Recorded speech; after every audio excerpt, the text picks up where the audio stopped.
Good afternoon, everyone. This is Yvette Kelly with the Managed Care Technical Assistance Center, and I'd like to welcome you to today's Guidance for OMH Licensed Housing Providers in Downstate during the COVID-19 State of Emergency webinar. Today I'm joined by a few of my colleagues as well as a number of our state partners who will walk us through some time-sensitive information related to the COVID-19 State of Emergency. Before we get started, just a few housekeeping items. Please note that the slides and recording will be made available and posted to our website shortly after today's presentation, so that anyone who'd like to review this content at a later date will be able to do so. During today's presentation, we will also have a Q&A period, and so we are asking participants to please submit their questions at any point during the webinar. Please utilize the chat box feature located on the right-hand side of your screen to submit your questions. Our state partners are going to do their best to address these questions in the time permitted. But in the event they're unable to get to all of the questions, they will be addressed later in an FAQ document, which will be posted to the OMH website. For any technical difficulties, please chat to our host, who should be able to assist you. And with that, I'm going to pass it over to our state partners to get us started. Thank you.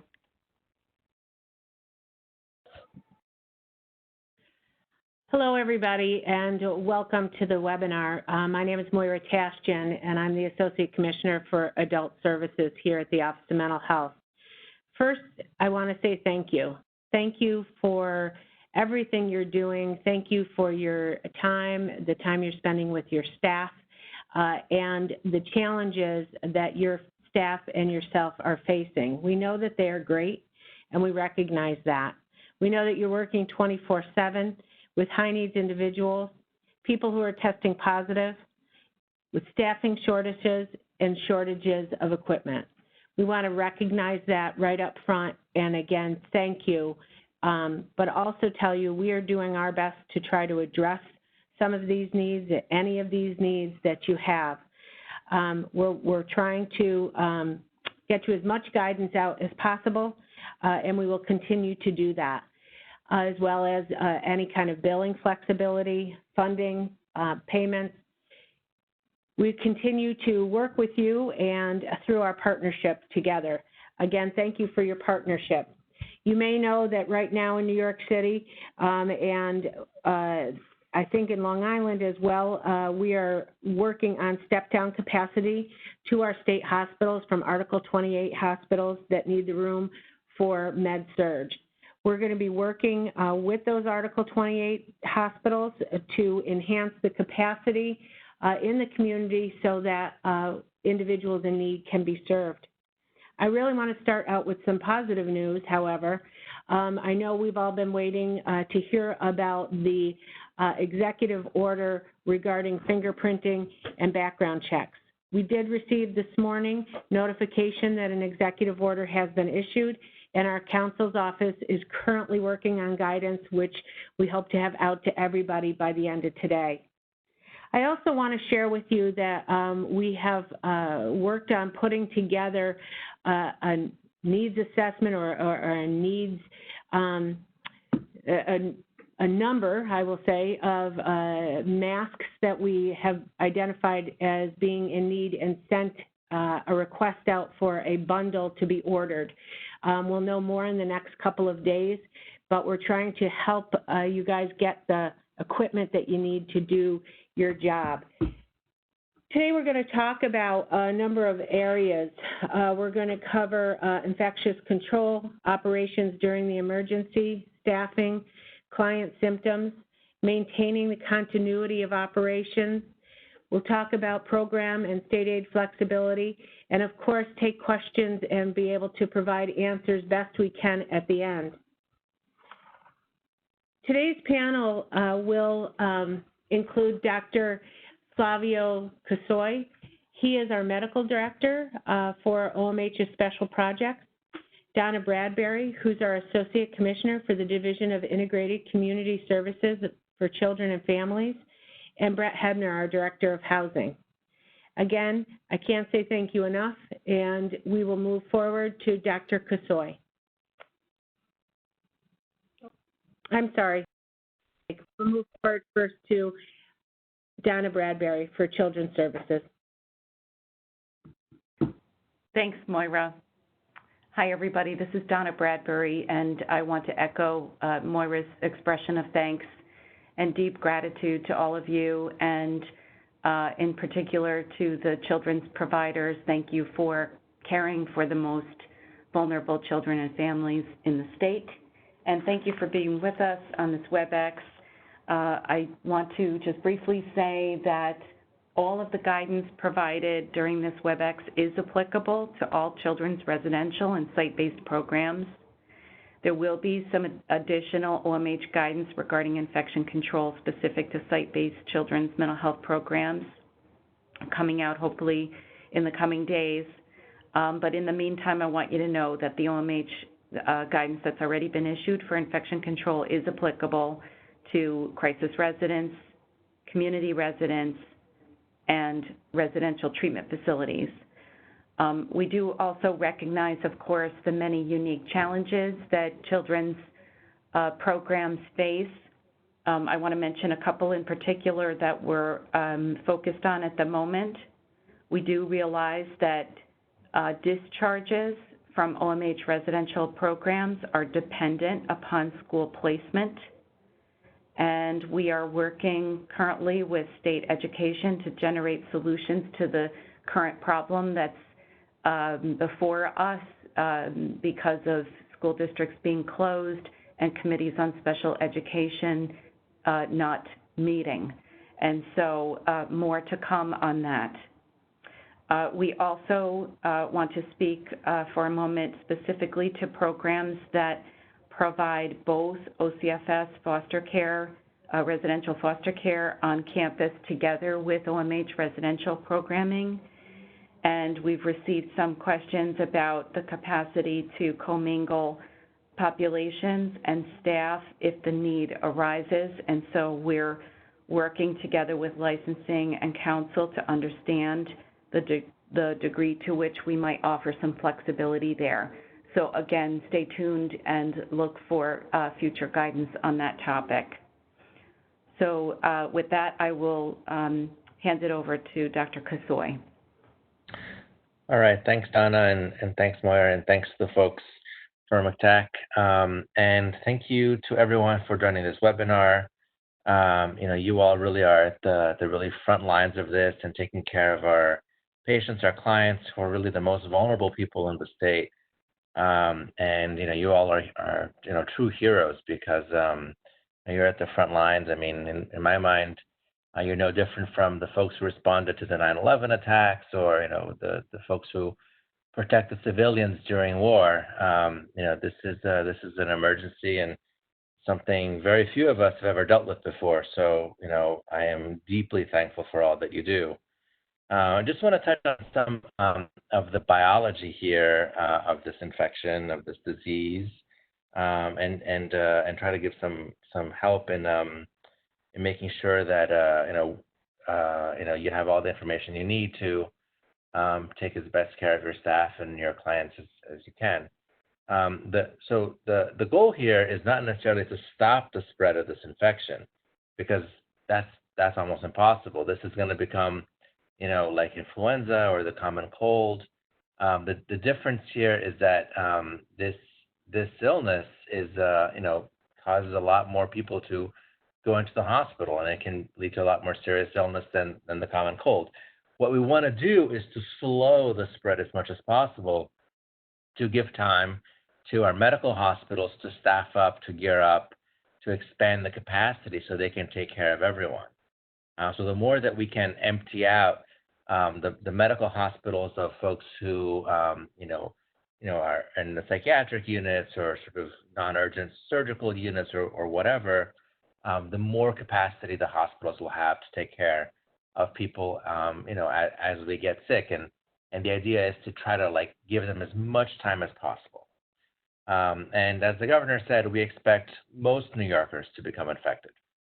And based on what we know today, and this is from the numbers on the governor's Saturday press conference, about 14% of people with COVID will need to be in the hospital, and about 4% will need an ICU bed. Those are the beds with those famous ventilators that people talk about on the news.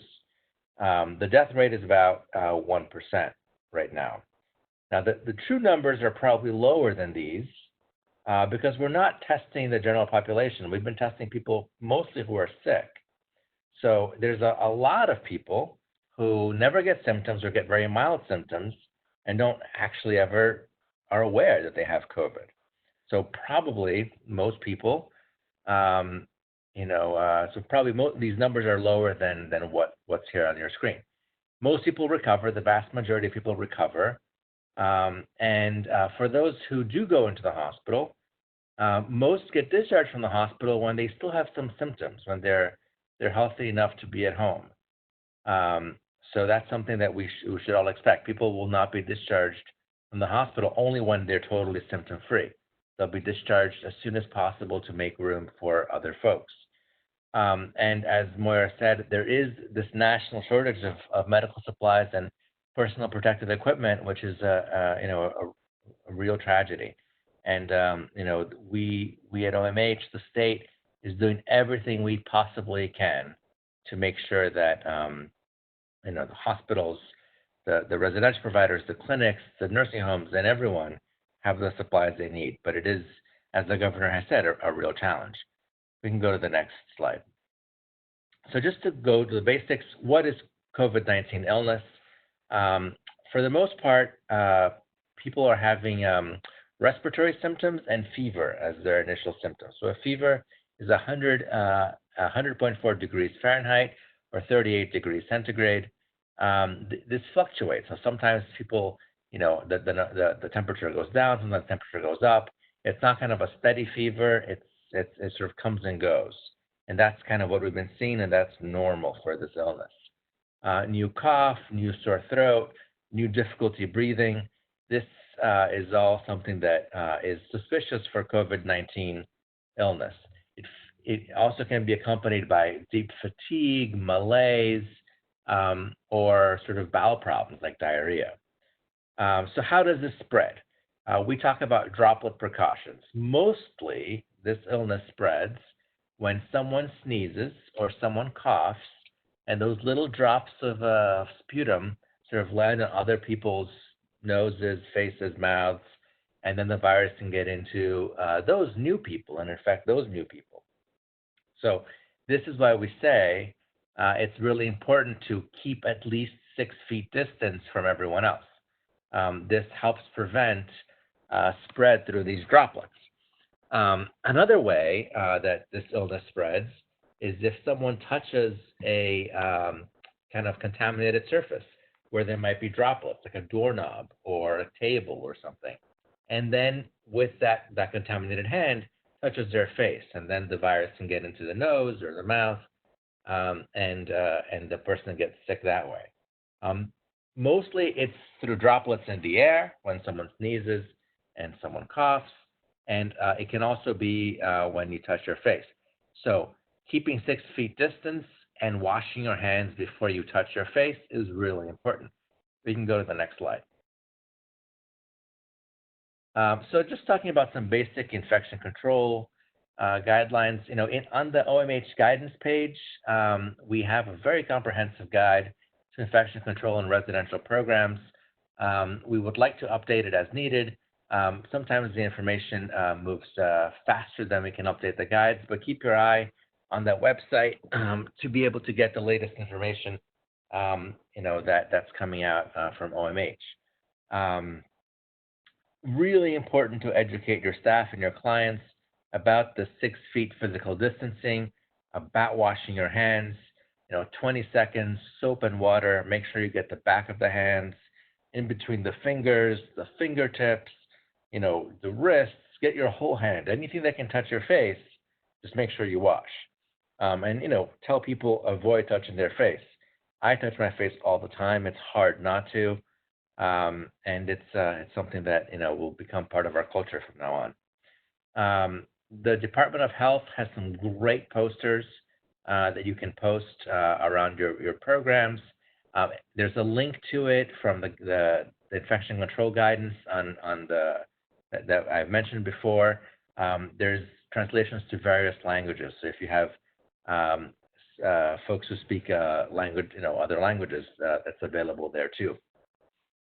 Really important to increase the frequency of sort of surface cleaning and disinfection of frequently touched surfaces, tables, doorknobs, light switches, the toilet flush thingy, sinks, everything.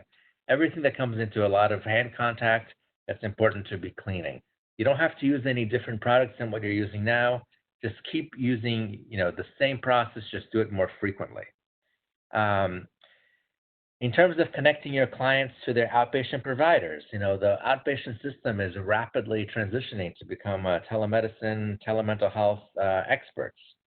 So try to connect with outpatient providers by video, and if that's not possible, by telephone. HIPAA rules have been waived during this crisis, so you can use FaceTime, you can use Skype. You don't have to use any special equipment. You can use whatever you have at hand, including telephone. Really important that you teach your staff and your clients to immediately report, a sore throat or a new cough, or if they're having any difficulty breathing, so you can check their temperature, and you can verify to see if they need to be sort of isolated a little bit more. And if you're in a facility that has shared bedrooms, try to keep the beds at least 6 feet apart, and people should sleep in a head-to-toe configuration to maximize the distance between people's faces. And the further people are apart, the less likely droplets will land on their, noses and mouths and so forth. Next slide, please. Just a few points about staff. This is changing frequently. If a staff member has COVID-19 symptoms or tests positive, they should stay home. And new guidance is always coming out about when people can come back from work or come back to work. And right now, at this point, the guidance is after they've been totally symptom-free without the help of medications for at least 3 days and at least 7 days from when they first began to have symptoms or test positive, whichever is longer. But this is always changing, so keep an eye out on for guidance or the CDC or the Department of Health. If your staff members have had direct extended contact with someone who has COVID-19 or who has tested positive, and this is sort of sitting in the same room for many hours, not, for example, getting a delivery or walking by someone. This is really direct and extended contact. And if your staff member has no symptoms, they can continue to come to work provided they wear a mask if a mask is available. That staff person should check their temperature every 12 hours. And should they develop any respiratory symptoms or a fever, they should go home immediately and not come back to work. If no mask is available, then that staff member should stay home for at least 14 days after the last exposure. Now, I know this is really hard. You should also tell your staff that, after they have had this exposure, they need to do what they can do to protect their families at home. So to sort of isolate themselves from their family. My husband is a doctor in an emergency room. I live in an apartment in New York City. It's very difficult for us to stay totally apart. Always 6 feet apart. So, families should do everything they can, but recognizing that this is very difficult. And again, the goal is to slow this because we can't necessarily stop this. Next slide, please. As Moira mentioned, we encourage programs to continue to take new clients because we are absolutely trying to make as much space as possible in hospitals. Hospital psychiatric units are going to be converted, when needed, into COVID units. So the more that we can sort of take these folks away from the hospitals, the more capacity will be available for all of us. As folks get sick. Programs should request an attestation from the referring programs facilities that the client doesn't have any sort of new COVID-19 symptoms. But we can't request a negative test because testing is just not available on a routine basis. So it's just not something that the system is prepared to do as a whole. And ideally, this would be the case, but testing is just not available. If possible, any new client should have their own room and sort of keep to themselves as much as possible, 6 feet away from everyone else. And if possible, new clients should wear a mask for the first 14 days. If masks are available. If masks are not available, then sort of staying 6 feet away from folks, that's adequate droplet precaution. Next slide. Okay, when someone in your residence develops symptoms, that symptomatic person should be asked to stay in their room. Ideally, they should be assigned to a single room. If they had a roommate before, that roommate probably should also have their own room if possible for 14 days. And if after 14 days they're still symptom-free, then they can share a room with someone else. The infected client should stay in their room for meals, and if possible, if available, that client should wear a mask. Programs should immediately contact their local health department for information on testing to see what the arrangement locally is. And local health departments might have provisions for alternative housing arrangements. That'll depend on jurisdiction, and that'll depend on where the program is. Most cases, the vast majority of cases, as I mentioned before, will not need to be hospitalized. But a hospital is necessary if someone looks critically ill, like really ill, or is having breathing difficulties. Just call the hospital ahead to make sure you understand what you're sending the patient to and what the capacity of the hospital is at that moment.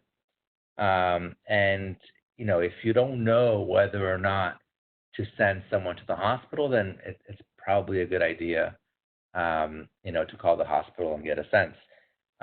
If this looks like a bad flu, we've all had the flu, then probably the person can stay at home a little bit longer. If it looks worse than a bad flu, then you might consider sending them to the hospital. I know this is really difficult. Oftentimes our staff are not experienced with this, but this is something that will sort of hit every program across the state. If more than one client is positive or symptomatic, they can share a room. And this is a really good time to start talking to the outpatient providers to get nicotine replacement therapy to help all your clients to not have nicotine withdrawal and need to smoke all the time. That will reduce the amount of walking across common spaces from the client. So patch, gum, lozenge, inhaler, nasal spray, whatever it takes, to try to keep them as withdrawal-free as possible so that they're not motivated to sort of be walking around in common areas. This is not a time to sort of limit that nicotine replacement.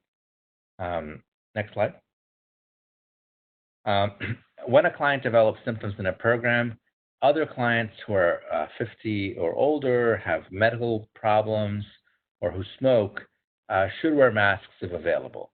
These folks should also be increasing their hand hygiene.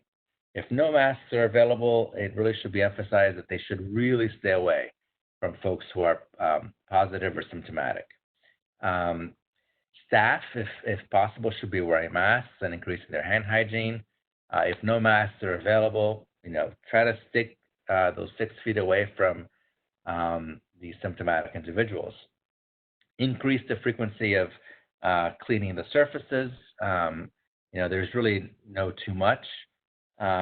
If there are several bathroom facilities in the program, set one aside for people who are symptomatic or have tested positive. Sanitize the surfaces, leave the windows open for extra ventilation to get rid of those droplets. If there's only one bathroom available, it's critical to sort of be cleaning those surfaces, leave the fans on. If you can, leave the windows open.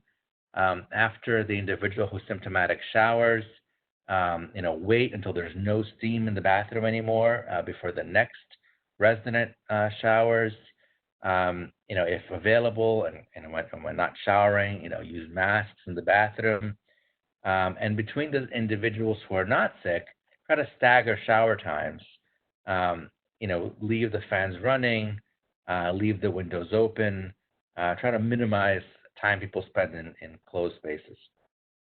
The clients who are symptomatic should not be using the shared spaces. Change the existing routines in the program to try to accommodate that. For example, availability of snacks and so forth. I forgot to mention before, if clients have cell phones and so forth, those are frequently touched surfaces too. Make sure those the clients know to wipe those down. Next slide. Okay, so sometimes our clients do go to medical or psychiatric hospitals, and then they return. After they return, they might have been exposed to the virus while in the hospital. If they are asymptomatic when they come back, say they came back from a psychiatric admission, treat them as a new client. Try to keep them to themselves for the first 14 days. See if they develop symptoms. Most people who do go to the hospital for COVID-19, they will come back with some symptoms. Try to, so treat these individuals the same you would for the folks who are symptomatic and not sick enough to go to the hospital. And people are going to be really afraid and anxious about this. Just, remember to tell your staff, tell your clients that most people who get this recover. It is really hard. It is really scary. I'm scared. But most people will recover, and just really emphasize that what we can do to keep ourselves safe, to sort of help promote hospital capacity, is social distancing and hand washing. Next slide. I know I've gone really fast. There will be time for questions in the Q&A period. I just want to say a couple of things about scattered site programs. With these clients, also educate about not socializing in indoor spaces, to restrict visitors, to practice hand hygiene, not to touch their face, basic disinfection techniques at home. And if they're out and about in the street or in the park or whatnot, keep 6 feet away from everyone else. Very important that people understand that. It's a case-by-case decision whether to continue visiting these clients. The reason to continue, of course, is if they need help for like basic necessities, food, medications, basic supplies, mitigating the risk of disengagement, or if not visiting them, might increase their risk of hospitalization. We want to keep people away from the hospital as much as possible, not only for their well-being, but for the system's well-being as a whole. If you can, replace in-person visits with telephonic or video visits. Again, all HIPAA rules for now are not being enforced, so you can use FaceTime or Skype or whatever, Facebook chat, whatever. And not to say that you should be a Facebook friend with your clients, but if you are, you can use that platform. If you do go visit, try to maintain hand hygiene. Use an alcohol-based sanitizer or wash your hands before and after entering the client's home. Wear a mask if available and stay 6 feet away. Don't cough on the client. Don't let the client cough on you. So there'll be more time for questions. I know I went really fast, but let me pass the baton to Brett Hebner, who's our Director of Housing. Thank you, Dr. Kasoy, and good afternoon, everyone. I just want to quickly reiterate our sincere thank you for all of your efforts, our admiration, our shared concern for you, your staff, your residents, and just know that OMH is working in any way that we can to support your agency during this time. So what I'm going to do is run through some slides on some issues that have been brought to our attention. First is a rather obvious one. We just want to emphasize that to be very clear that the governor's executive order that folks refer to as the stay-at-home order that outlines the essential versus non-essential services and businesses does clearly include agencies that provide services to individuals with mental illness that are operated, licensed, designated, funded or authorized by Office of Mental Health, and they are essential businesses and are exempt from the executive order. This does include the administrative offices and those employees that are necessary to support the essential functions of your agency's mission. There was some question about that. We just wanted to be clear about how far the executive order extended to. But recognize that providers' leadership should use judgment on how to balance achieving the reduced close contact in offices while maintaining operations. Those who are able to perform their duties of billing, et cetera, remotely should certainly do so. Next slide, please. To reiterate a point that Dr. Kasoy made in terms of continuity of care, we're asking that wherever possible, housing providers continue admissions to allow step down from inpatient psychiatric hospitals, CPAPs, et cetera. This is going to allow hospitals to free up beds for those who are in need of them, those who are suffering from COVID-19. That's really the ultimate goal.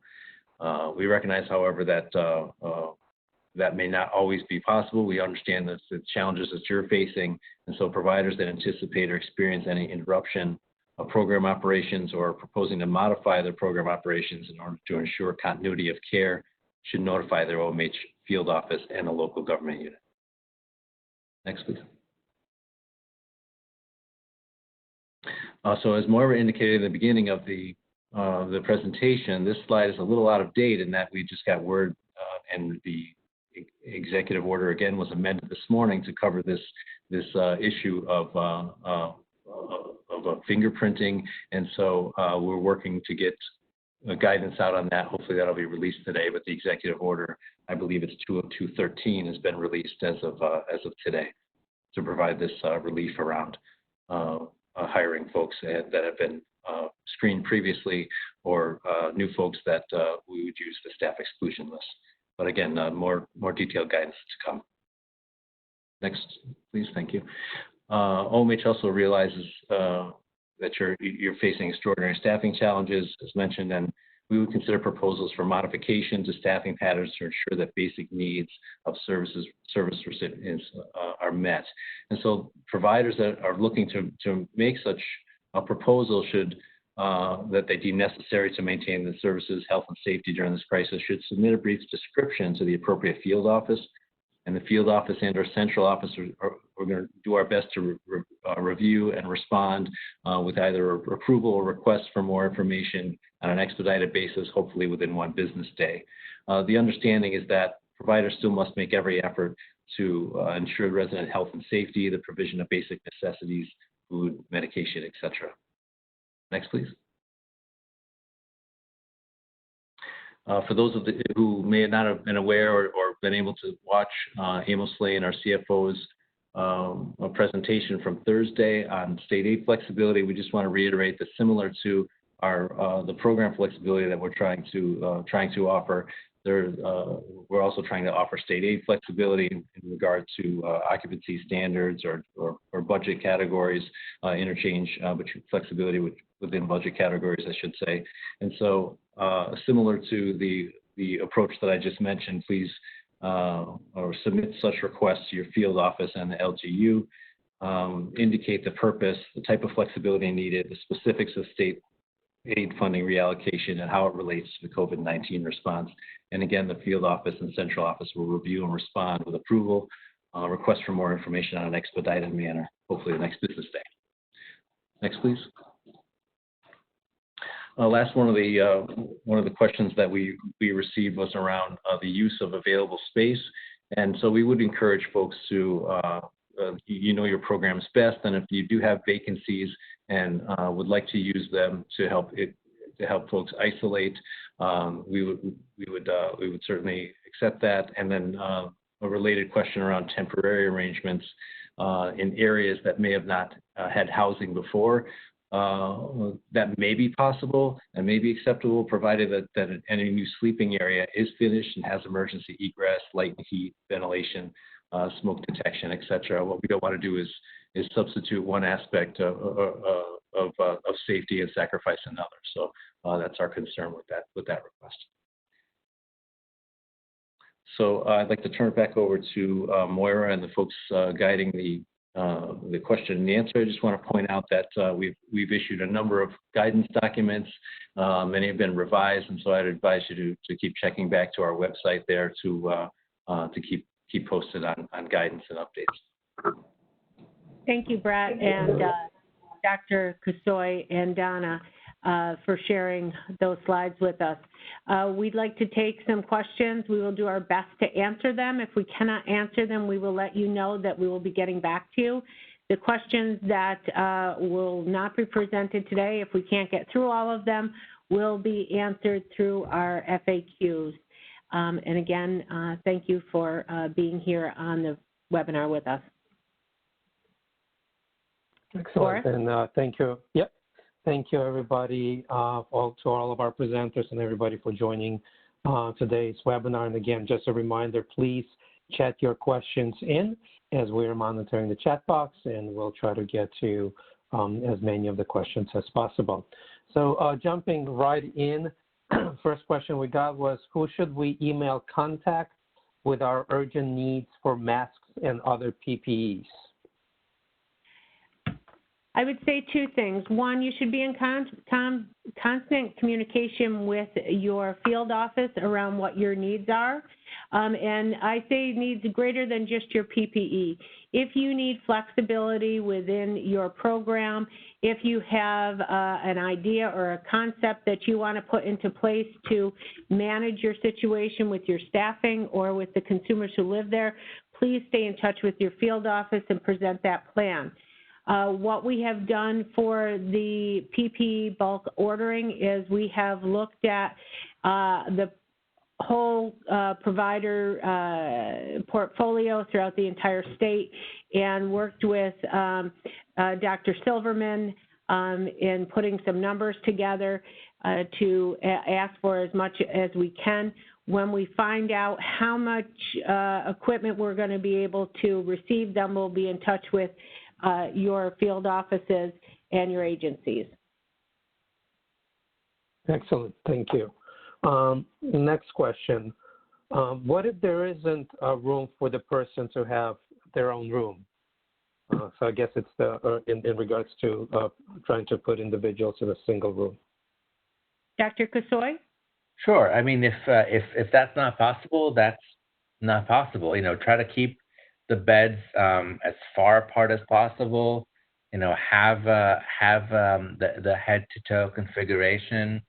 You know, if it's you know, I know that you know, there's a lot of constrained space, and it's very difficult. You know, it's you know, we can do only the best we can, and you know, the best that we can do to sort of keep people apart and not coughing and sneezing on each other, washing their hands, is what we can do.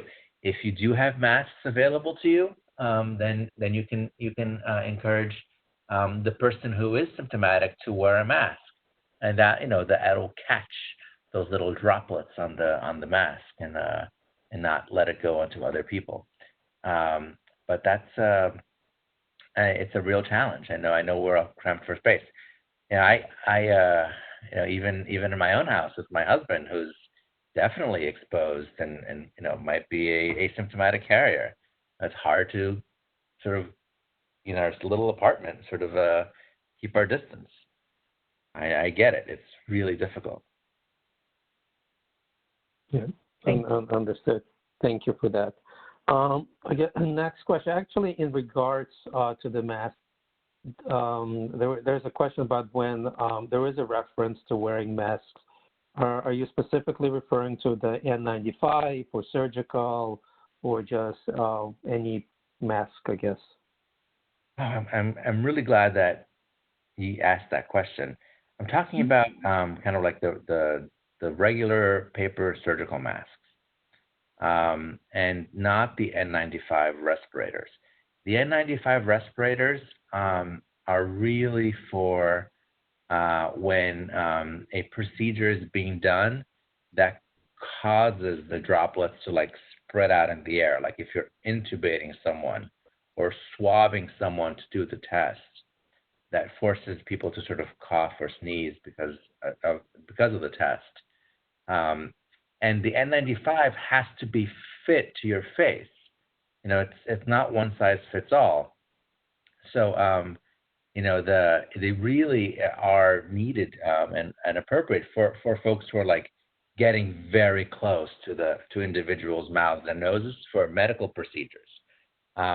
When you're out and about in sort of the community, you know, or a psychiatric hospital, a surgical mask is enough. That's the Department of Health and the CDC recommendation. So that's that, and those are easier to come by for now, at least, than the N95s. And hopefully, as Moira said, we'll be able to help sort of programs across the board access some of these. We'll see how many they send us. That's great. Thank you for that answer. Another question we got: when a staff member is home quarantined because 3 co-workers tested positive, should we wait until the quarantine is over in order to admit new clients? So if you have an asymptomatic person who had a long contact with someone who tested positive, as long as they are not showing symptoms, they can come back to work right now if they're wearing a mask, and they need to check their temperature every 12 hours. As soon as they develop symptoms, or as soon as they get a fever, they should not come back into work. But just having been exposed, provided they don't have symptoms, they can work. Now, if a mask is not available, then they should probably stay away. If you don't have adequate staff to take in new patients, you know, I think it's something to discuss with the field office as to what's your capacity and sort of adequate staffing levels, and can there be flexibility in staffing arrangements, as Moira said. It's hard to say. I don't want to give sort of specific advice for specific programs. It's best if there's individuals with like specific situations, to reach out to the field office. Right. I just want to double back on that to just reinforce what Dr. Kasori was saying. Certainly, we really need to get folks out of hospitals so that space can be made for other individuals. However, we also recognize that you have to look at what your staffing and what the need is for that program at that time. So I think starting with the intent that you're not closing admissions, but looking at what is the situation at that time, and working with, as Dr. Kasori said, your field office, and letting them know what your situation is. Excellent. Thank you. The next one is specific to children's CRs, and the question is, we understand that there was guidance released on March 24th that was specific to adult CRs. Is there an expected guidance specific to the children's CRs? So this is Donna. So I'm assuming that is referring to the infection control guidance that we're talking about during this webinar, and that does apply. I know maybe some of the language doesn't ring true a little bit for kids providers, but the essence of it applies. And the Children's Division is crafting specific guidance for children's providers that should be issued soon. Great. Thank you. There's a question in regards to use of telehealth. The individual wrote, they understand that you can use telephonic for an apartment treatment program, but they were wondering under certain instances or circumstances, is that also allowable in CRs or congregate treatment programs, use of telephonic or telehealth?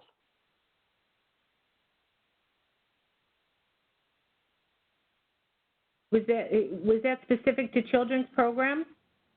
Oh, no, it was a general question, so I'm not sure. It didn't say children or adult. I assume it's adult because it started with apartment treatment program as a statement, but I'm sorry, I didn't hear you then correctly. Can you repeat that? I'm sorry. I apologize. Sure. No, that's okay. So the question was, understanding that apartment treatment programs can use telephonic or telehealth. The question was, under certain instances or circumstances, could telephonic or telehealth be also used in CRs or congregate treatment programs? Well, I think there's guidance specifically around that we will share with you. The one thing I would have to say that community residence programs do have to be staffed. We do have to have staff present in a community residence program. We will make sure that the guidance around this is included in the FAQs. Yeah, the guidance is posted to our website under the telehealth guidance, and like Moira was saying, it does clearly say that while you need to maintain 24-hour staffing in those congregate settings, there may be circumstances where the use of telehealth is appropriate. Correct. For instance, if somebody is quarantining in their bedroom, you may want to do a phone service, or if aside from the staff that's on site, if you have staff at home that can provide services, you may use them for telehealth. Mm-hmm. That's great. Thank you. Next question. Should a recipient rooming with a COVID-positive recipient follow the same 14-day quarantine measures? Dr. Kasoy? Oops, sorry, I was muted. Do you want me to repeat the question? No, I got you. So if Okay. so if the roommate of an individual who develops symptoms or tests positive, that individual, if possible, should get their own room for 14 days. If they do not test positive, then they can room with someone else. If it's not possible, then they are exposed to the individual who tests positive. They themselves might be asymptomatic carriers now.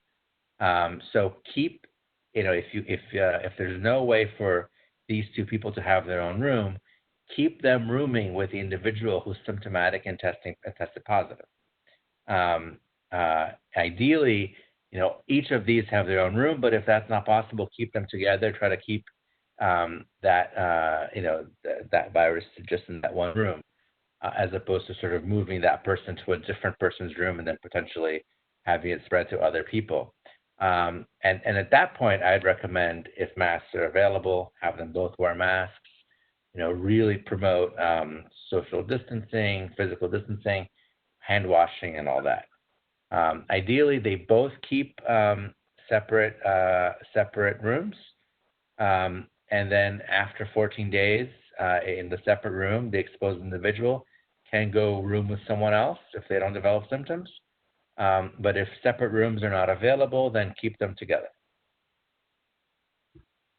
Excellent. Thank you for that. There's a question and of course, a concern about psychiatric emergencies. So the question is, as psych beds are being converted, I assume they're meant converted to treat COVID-19 individuals. How will we handle psychiatric emergencies? Well, that depends on where you are located. So in areas outside of New York City right now, all of the psychiatric inpatients are still available, but we are preparing for if that changes where we can divert individuals to, and you will be notified. Dr. Kasoy, do you want to add on to that at all? Yeah, let me say, this is a really good time to start planning with the outpatient programs as to what to do, right? If someone is always kind of on the line, this might be the time for medication adjustment.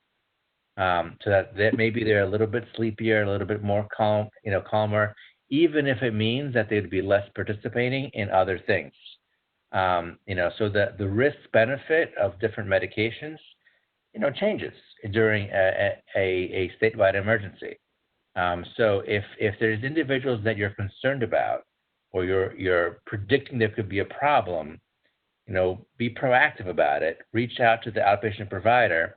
Maybe there can be a medication change that lasts for the duration of the crisis, and start making plans about long-acting injectables. If people are on long-acting injectables, how is the clinic going to be able to continue providing it, and so forth. So plan, sort of identify individuals who might have problems, and plan proactively as to how you can prevent those. This is the time to sort of really brainstorm and think about, sort of worst case scenarios and prepare for those. Got it. Thank you. Again, there is a question about staffing patterns, especially meeting the requirements if folks do have to get or be sent home. I think, again, that the new guidance is coming out shortly. I think we have mentioned a couple of times, but again, Moira just wanted to make sure, because the person is concerned that they, have a certain staffing limits and they might have to send folks home because of the fever or other reasons. So that is correct, right? Further guidance is coming today, I believe. Further guidance regarding the fingerprinting and background checks will be coming today. Right. In regards to the staffing patterns in general, meaning, folks have to send staff home in meeting the minimum staffing patterns. Yeah, in our guidance documents, we talk about the flexibility with staffing. We recognize that individuals are in some places working with very minimal staff, and there is flexibility around that. We also know that folks were waiting for this guidance coming out so that they could hire individuals who may have previously worked in our programs. The other piece of that is if you have a creative idea on how you want to reformat what you're doing in your agency, we suggest and request that you talk to your field office, and we are looking at any and all proposals, and I know we have received a couple and we have supported them. We know that there may be costs associated with that. Please include that, and we will get back to you very quickly. Great, thank you.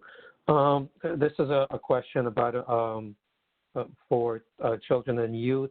The question is, in normal circumstances, youth might regularly go home for family for the weekend, for example. Would you recommend, or do you think the best practice is to limit that, at this time, or as long as the exposure screening or other how it remains symptom-free, it's okay to continue with the letting youth go home for on the weekend, for example? Yeah, this is Donna. So such a good question, and it's such an unfortunate situation, right? Because under normal circumstances, we broadly encourage and support lots and lots of home visitation and contact for kids to have with their families. And I don't think, given the current circumstances, that it's particularly prudent to be liberal with home visits at this point in time. We're crafting some language to send out to providers to be more articulate about this, but I think a lot of careful judgment needs to be applied at this point in time around, having kids moving around a lot between their residential setting and their and their home. So look for additional guidance. I don't know if Dr. Kasoi wants to add anything to that, but we will be issuing some guidance. Thank you. Yeah, just to add, so, what we've seen, so far is that adolescents, young adults, for the most part, do much better than older individuals. So it's possible that you have a lot of asymptomatic, young people walking around, don't feel anything, they feel fine, but then go home to visit families who might be sicker or older, and then all of a sudden, those individuals get sick, and it's really devastating, when a family member gets sick. So I think the risk benefit of visits, of not visiting, changes a lot.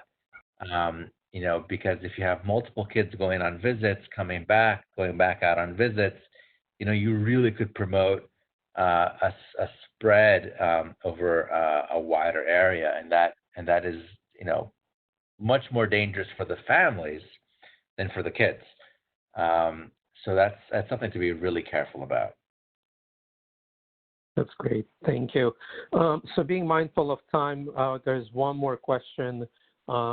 It's relatively probably a big one in regards to answering, but there's a request or a question about any thoughts in assisting providers around staff who might refuse or clearly be concerned or not willing to work with clients that have a positive diagnosis. That is one tough question to answer, right? So it is. That's a really tough question to answer. And partially because it's a personnel question for the agency itself, and offering them any kind of assistance and training to quell their fears, is really what we can offer. The other piece of that, again, is looking and hoping for the fact that we're going to have the guidance out regarding getting additional staff, and hopefully within the next few days we will have some word on how many PPEs we can gather. Just one quick note on that. If you do have staff that have sort of particular risk factors, and if there is a way to organize your staffing patterns, creatively, so that sort of these individuals with more risk are less exposed, I think that makes sense because it'll preserve staff longer. But I think it's always a question of reframing, right? The goal is to slow the spread. I think it's really hard to maintain the expectation that we will stop the spread. So we're doing our best to allow hospitals time to create capacity, and they are working really hard. So the more that we can do, the more we gain. But ultimately, the majority of New Yorkers will be infected. Most people will be fine. And some will go to the hospital, and a few will get really sick. And I think that it's always a question of reframing and setting expectations. Most people will do okay. Most people will get better. This is a really scary period, but this will end. And it's a question of showing appreciation, for everyone who's on the front lines taking care of our really sick clients, our really needy people. Excellent. Thank you for that. And we're actually over time. So again, thank you to all of our presenters and everybody for joining. As mentioned, we have recorded this, and we'll be posting both the slides and this recording hopefully within the next 24 to 48 hours on the MCTAC website. And also we'll be notifying folks when it is available. So please look out for this information. Again, thank you, everybody, and have a good rest of the day. Take care, everybody. Thank you.